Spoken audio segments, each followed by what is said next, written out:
Now, the game I'm about to show you was played between Alexander Morozevich and Magnus Carlsen at the Monaco Blindfold in 2007. At the time, they were both rated almost 2700 for Magnus, and Morozevich was already a 2700 plus Grandmaster. Now, of course, we know Magnus Carlsen as the world champion, which he won't be for in a month or two when the World Championship match will be played, the classical World Championship match, because he won't be participating. But for Morozevich, he may need a bit of an introduction. He's a Russian Grandmaster. He earned his stripes in 1994, and he has quite a few achievements to his name. He is a two-time Russian champion and two-time World Championship candidate. He has also played 7 Olympiads for his home country of Russia. At the peak of his powers, he was ranked world number 2. That was in July 2008. So he's quite a strong player. I should say very strong player, because 2750 is no joke. 2741 to be exact at the time of this game. He has somewhat of an unorthodox style. He thrives in tactical complications, and he is quite an aggressive player. Also, fun fact, he plays Go, and he is ranked 1 Dan, which is basically master level for Go. So on to the game. The game begins d4, knight f6, knight f3, e6, c4, b6, the queen's Indian defense, which is not played much at the top level, and perhaps this game will show you why. g3 now, bishop a6, queen b3, c6, knight c3, and d5. Morozevich takes on d5, c takes d5, c takes d5 by Carlsen, and bishop f4. Now bishop c4, kicking the queen. Queen goes back to d1. Knight c6. Knight d2, which was a theoretical novelty at the time. Morozevich is trying to unbalance the game, as he often does, to try to create some chances for himself. Magnus continues with bishop a6. It is instructive, of course, to see what happens if Magnus had accepted the pawn on d4. If Magnus takes on d4 with knight takes on d4, Morozevich takes on c4, knight takes c4, d takes c4, and now e3. The knight goes back to c6, queen a4, threatening the knight, and this is quite a lot of trouble for black. A move like queen d7 can be met quietly with bishop takes on c6. Now we are threatening to go bishop b5, which will pin the knight to the queen. And moving the knight is of course no use, because we are going to play bishop b5 anyway. And if a move like rook c8 is tried, there is bishop a6, threatening the rook. And if the rook goes back, for instance, there is rook d1, knight d5, e3. So you don't need to see all this, but it's a lot of trouble for just a pawn. Look at how white's pieces are active, and of course the knight on d5 is already going to be lost, followed by more problems on the h4 e8 diagonal, the a4 e8 diagonal. So instead, Magnus goes bishop a6 and now queen a4, threatening both pieces, a6 and c6. Bishop back to b7.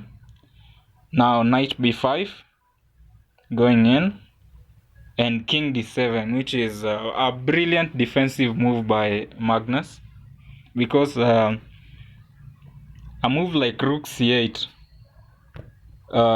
does lose a pawn to knight takes on a7, rook a8, knight takes c6, rook takes a4, knight takes d8, and king takes d8, which is of course not what you want out of an opening, to be down upon with no clear compensation.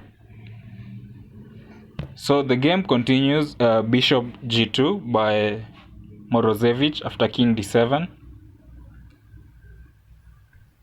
and now a6, knight c3, and bishop d6, which was is somewhat of an inaccurate move. It was better for Magnus to try b5, then queen d1, and now after queen d1, black continues with taking on d4 with knight takes on d4. Now e4, trying to break open the center. After all, black has a king on d7, but the king runs back to e8 immediately, which is quite unexpected. White will castle, then follows b4, knight e2, and knight b5, and this position is considered equal according to the machine, but of course it is white who has to prove something, because white is down upon. But perhaps Magnus did not like the character of the resulting play, going king d7 and back to with king e8, because this is of course a blindfold game. So the game continues, bishop takes on d6, king takes on d6, e4, trying to open the center to get at the king. Now b5, e5 check, the king goes to c7, queen d1, and knight d7. Now knight b3, and this position is already better for white because of a few reasons. White has more central space. There is a hole on c5 for which a knight is going to occupy potentially, and the black king is quite unsafe.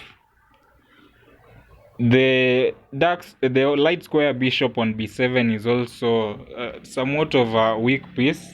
It's like a poor French for black, so black is really suffering. He's in quite a bit of trouble. Now rook c8, Morozevich goes queen g4, threatening g7, and Magnus goes g5. He refuses to passively defend the pawn on g7, which perhaps should have been preferred. He gives away, he dispenses with strategic considerations for complications.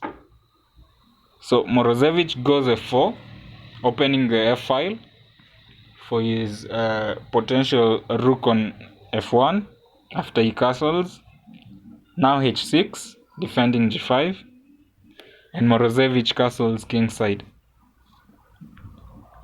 Now king b8, rook d1, preparing a knight move by defending d4, and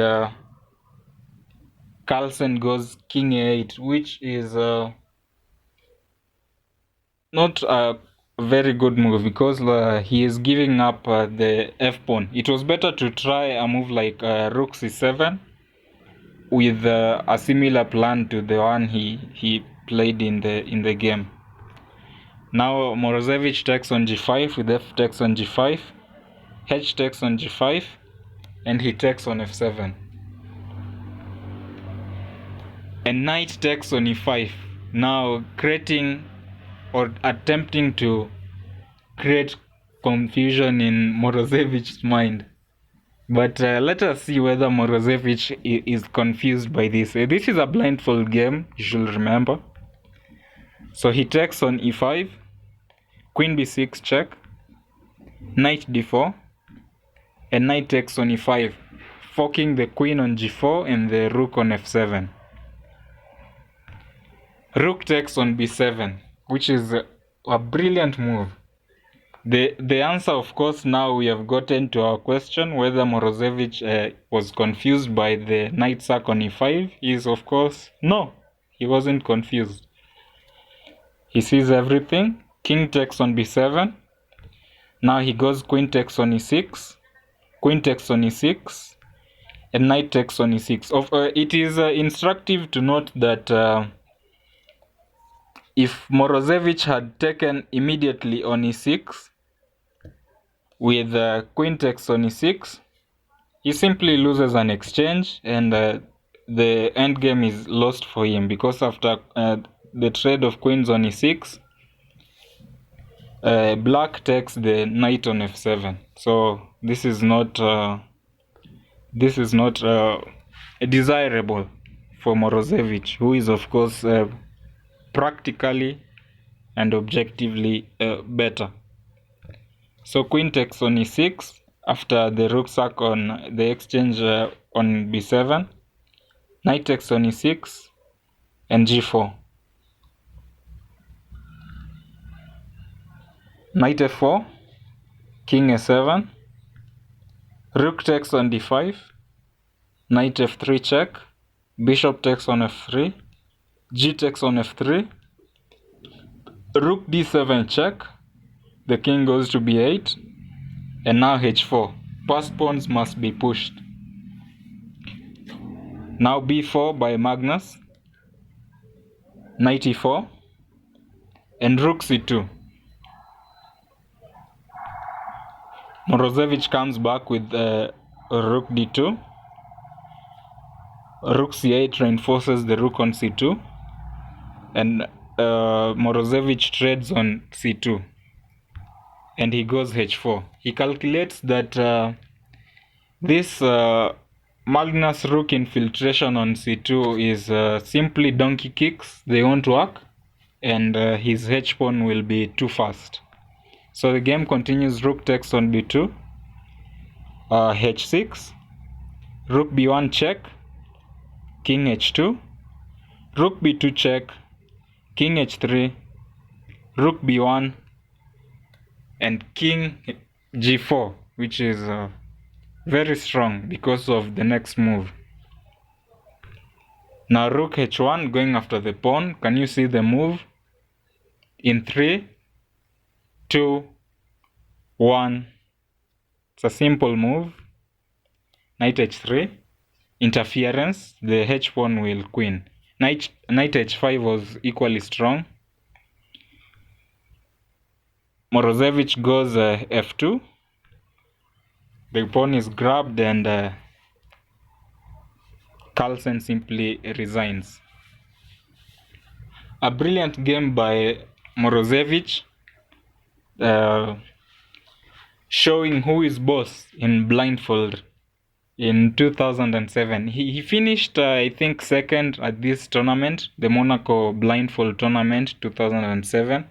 And the only one who finished ahead was Kramnik, who is, of course, a beast.